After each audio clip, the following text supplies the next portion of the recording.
আচ্ছা, এখন আমরা আঁকবো টেবিল ল্যাম্প। সহজ নিয়মে টেবিল ল্যাম্প আঁকবো আমরা।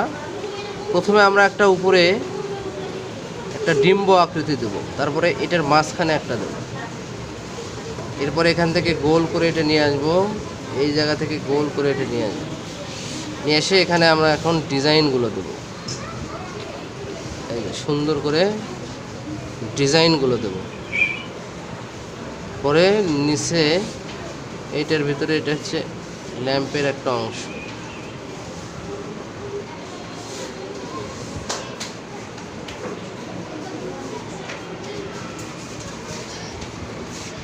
এখন এখানে আমরা ডিজাইন করব।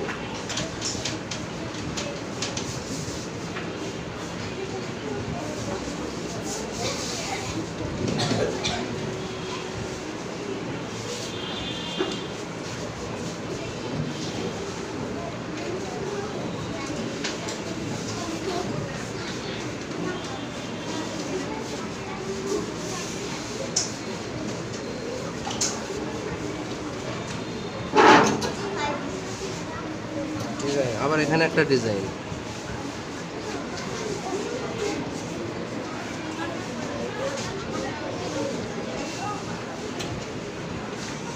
এখানে একটা আমরা ফুল দেব।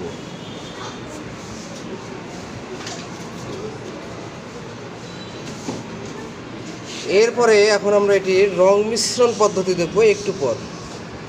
এতক্ষণ এটা আমরা আঁকানো দেখলাম, এখন রং মিশ্রণ দেখবো। তো এখানে আমি দিয়েছি হলুদ রং, এখানে দেব আমরা ভ্যান্টিক ব্রাউন রং। এই যে এই রংটার নাম হচ্ছে ভ্যান্টিক ব্রাউন, এটা এখানে দেব। দেওয়ার পর এখানে দিয়েছি আমরা স্কাই ব্লু অর্থাৎ আকাশি কালার, এখানে দিয়েছি ব্লু, ইয়েলো, গ্রিন দিয়ে এখানে সাদা দেবো। এখানে দিয়েছি আমরা ইয়েলো অরেঞ্জ, এরপরে এখানে দিয়েছি আমরা রেড পার্পল। এখন রেড পার্পলের সাথে আমরা হোয়াইট রংটা মিশিয়ে দেবো, হোয়াইট রং মিশিয়ে দেবো রেড পার্পলের সাথে।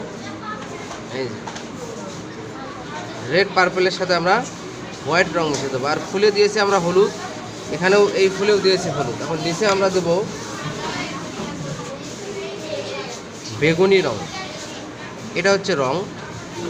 তারপরে এখানে আমরা দেবো পেল গ্রিন, এটার সাথে দেবো পেল গ্রিন, পেল গ্রিন। এটার সাথে দেবো ইয়েলো, কমলার সাথে দেবো ইয়েলো। এই যে সুন্দর আমরা টেবিল ল্যাম্পটা রং দেখতে পারলাম। সবাইকে ধন্যবাদ।